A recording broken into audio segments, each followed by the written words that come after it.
Gerbang Istana Gaib Nyi Roro Kidul tersebar di 17 lokasi. Sosok Nyi Roro Kidul adalah mitos yang melegenda bagi masyarakat pesisir selatan Laut Jawa. Tidak hanya satu, banyak yang percaya gerbang gaib menuju Istana Nyi Roro Kidul tersebar di beberapa lokasi dari Jawa Barat hingga Bali. Laut Selatan, sebagian orang Jawa menyebutnya Segara Kidul. Secara geografis laut ini dikenal sebagai Samudra Hindia yang konon terdapat sebuah kerajaan gaib yang luar biasa besar dengan penguasanya yaitu Nyi Roro Kidul. Hingga saat ini, keberadaan pintu menuju Istana Gaib masih menjadi misteri. Hanya beberapa tempat dengan aura gaib besar diduga kuat menghubungkan dunia manusia dan alam gaib. Mbah Slamet Riyadi, ahli spiritual asal Bantul mengungkap beberapa lokasi yang diduga kuat terletak gerbang menuju Istana Gaib Nyi Roro Kidul. Pengalaman dari lelaku ritual saya, untuk di Parangkusumo itu adalah pintu gerbang kerajaan pantai selatan yang ketujuh, ucapnya seperti dilansir mapaibandung.com dari kanal YouTube Purbo Sasongko pada Jumat tanggal 28 Januari tahun 2022. Menurut kepercayaan masyarakat Jawa, angka 7 berarti, pitu, yang bermakna pitulungan, atau pertolongan. Itulah mengapa banyak yang melakukan ritual kepada Nyi Roro Kidul di pintu ketujuh pantai Parangkusumo agar mendapat pertolongan dari penguasa pantai selatan. Pintu atau gerbang menurut spiritual saya ada 17 dari Nusa Penida Bali sampai ke Pelabuhan Ratu, sepanjang pantai selatan Pulau Jawa, ucap Mbah Slamet. Menurutnya terdapat beberapa lokasi yang diduga pintu menuju kerajaan gaib Nyi Roro Kidul diantaranya Nusa Penida, Banyuwangi, Gunung Kumbang Lumajang, Pantai Gondo Mayit Blitar, Kalidawir Tulungagung, Pantai Sine. Jadi kita tidak mengurutkan dari ujung Pulau Bali sana, jadi pantai-pantai tersebut berdasarkan pilihan Ibu Ratu, ucap Mbah Slamet. Menurut kepercayaan masyarakat Jawa, angka 7 berarti, pitu, yang bermakna pitulungan, atau pertolongan. Itulah mengapa banyak yang melakukan ritual kepada Nyi Roro Kidul di pintu ketujuh pantai Parangkusumo agar mendapat pertolongan dari penguasa pantai selatan. Pintu atau gerbang menurut spiritual saya ada 17 dari Nusa Penida Bali sampai ke Pelabuhan Ratu, sepanjang pantai selatan Pulau Jawa, ucap Mbah Slamet. Menurutnya terdapat beberapa lokasi yang diduga pintu menuju kerajaan gaib Nyi Roro Kidul diantaranya Nusa Penida, Banyuwangi, Gunung Kumbang Lumajang, Pantai Gondo Mayit Blitar, Kalidawir Tulungagung, Pantai Sine. Jadi kita tidak mengurutkan dari ujung Pulau Bali sana, jadi pantai-pantai tersebut berdasarkan pilihan Ibu Ratu, ucap Mbah Slamet. Selanjutnya di Pacitan ada juga tapi jarang orang yang mengetahui. Itu di area sekitar Pantai Watu Karung Pacitan, sambungnya. Beranjak menuju wilayah Yogyakarta, terdapat gerbang lain di daerah sekitar Pantai Mobaran, Wonosari, Gunung Kidul, Yogyakarta. Dilanjutkan dengan Pantai Parangtritis dan Pantai Parangkusumo yang berada pada deretan Laut Selatan hingga Pantai Pelabuhan Ratu, Sukabumi.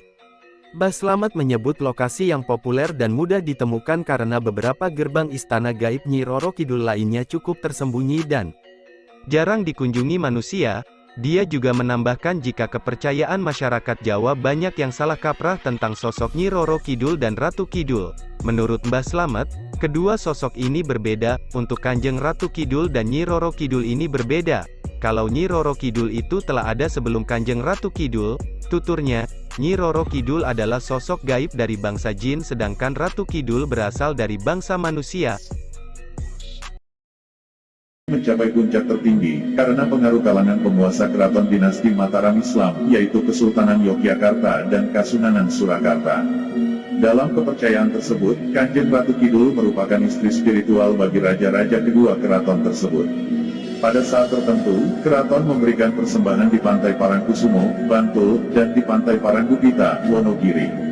Panggung Sanggabuana di Komplek Keraton Surakarta, dipercaya merupakan tempat bercengkerama antara raja dengan Kanjeng Ratu.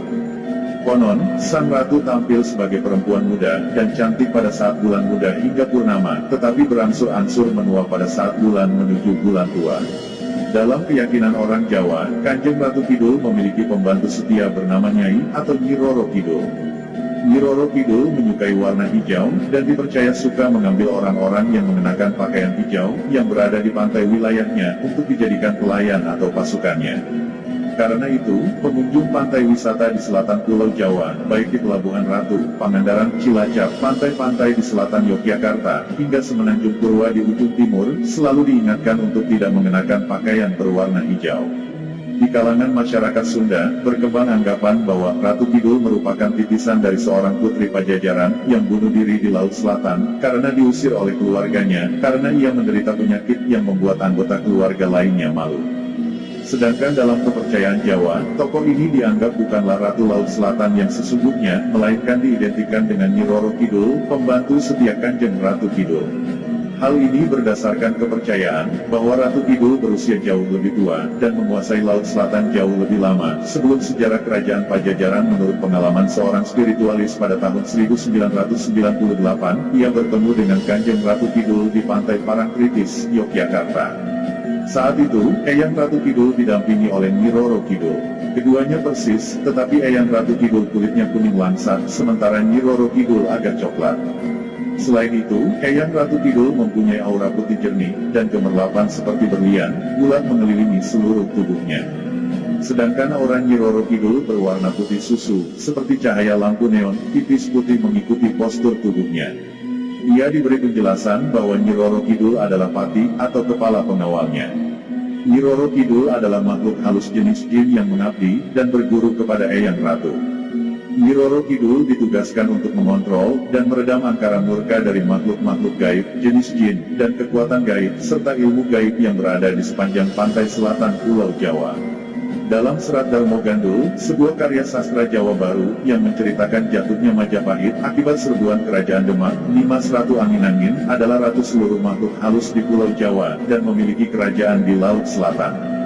Hampir seluruh isi Serat Darmo Gandul merupakan bentuk turunan dari cerita Babat Kadiri.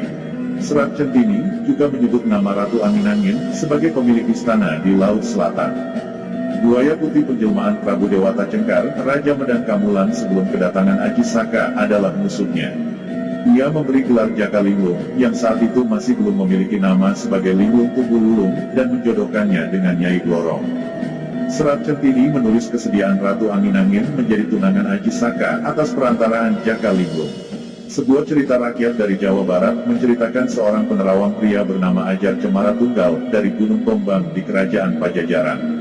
Sebenarnya, ia adalah seorang wanita cantik, bibi buyut dari Raden Jakasuruh. Ia mengubah dirinya menjadi dukun, dan memberitahu Raden Jakasuruh untuk menuju timur Pulau Jawa, dan mendirikan kerajaan di lokasi sebuah pohon maja, yang hanya memiliki buah satu butir. Karena buah maja rasanya pahit, kerajaan yang didirikannya bernama Majapahit. Cemara Tunggal berjanji akan menikahi pendiri Majapahit, dan setiap penerus dari garis keturunan yang sulung, untuk membantu mereka dalam setiap permasalahan. Roh Cemara Tunggal dianggap menjadi Ratu Lelembut dari selatan, yang menguasai seluruh Lelembut.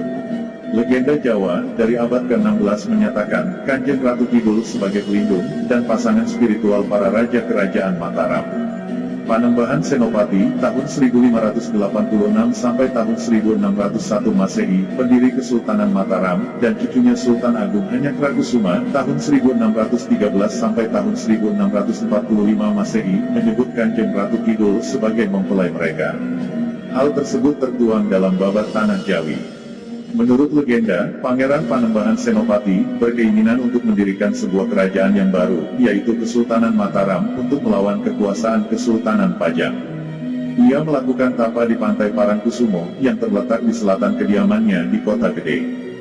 Meditasinya menyebabkan terjadinya fenomena supernatural yang mengganggu kerajaan di Laut Selatan. Sang Ratu datang ke pantai untuk melihat siapa yang menyebabkan gangguan di kerajaannya.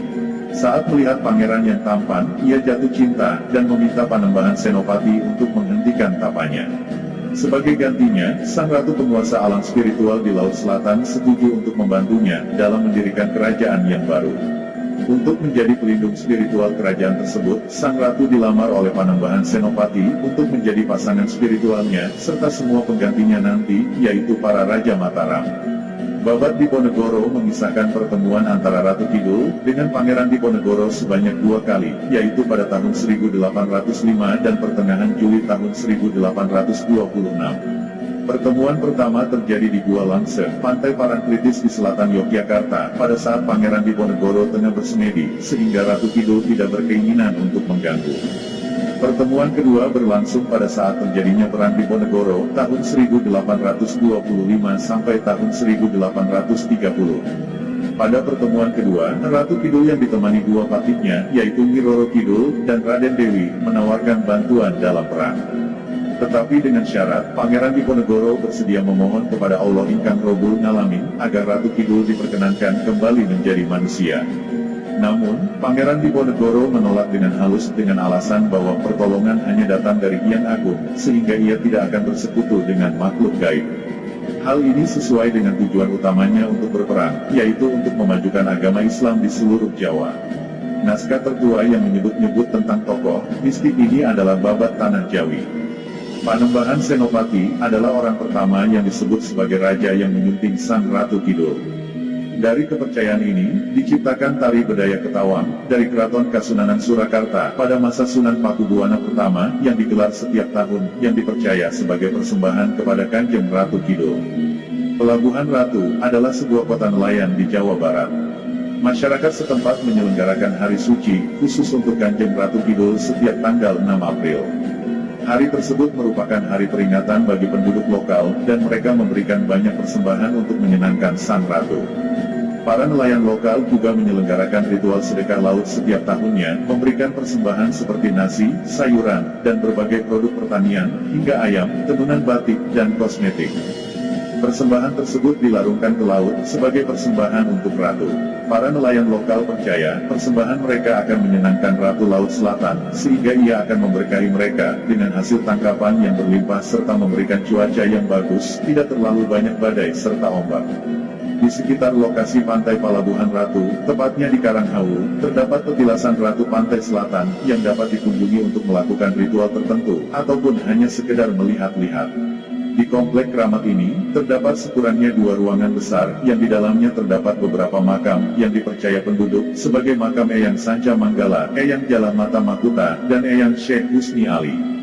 Di beberapa ruangan juga terpampang gambar penguasa Laut Selatan. Kanjeng Ratu Kidul juga diasosiasikan dengan Parangtritis, Parangkusumo, Pangandaran, Karangbolong, Ngeliat, Puger, Banyuwangi, dan berbagai tempat di sepanjang pantai selatan Jawa seperti Tulungagung.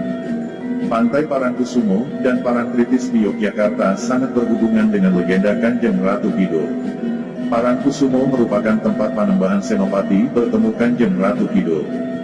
Saat Sri Sultan Hamengkubuwono ke-9 meninggal tanggal 3 Oktober tahun 1988, majalah Tempo menulis bahwa para pelayan keraton melihat penampakan Kanjeng Ratu Kidul untuk menyampaikan penghormatan terakhirnya kepada Sri Sultan. Dalam kepercayaan masyarakat Jawa, sosok Ratu Kidul merupakan sosok agung yang dimuliakan dan dihormati. Masyarakat Jawa mengenal istilah Telu-Teluning Atunggal, yang artinya 3 sosok yang menjadi satu kekuatan, yaitu Eyang Resi Plojopati, Panembahan Senopati, dan Ratu Kidul. Penghormatan serta pemuliaan kepada Kanjeng Ratu Kidul juga terdapat pada sebuah kelenteng yang terletak di Bilangan Pekojan, Jakarta Barat, yaitu di Vihara Kalyanamita. Terdapat kepercayaan bahwa mitos mengenal Nyi Roro Kidul. Dalam hal ini, nama Nyai Roro Kidul hanya menjadi panggilan populer Kanjeng Ratu Kidul, berasal dari kepercayaan Siwa Buddha di Indonesia, yaitu kepercayaan kepada taraf atau bodhisatwa. Itulah pembahasan kali ini tentang penguasa pantai selatan ini.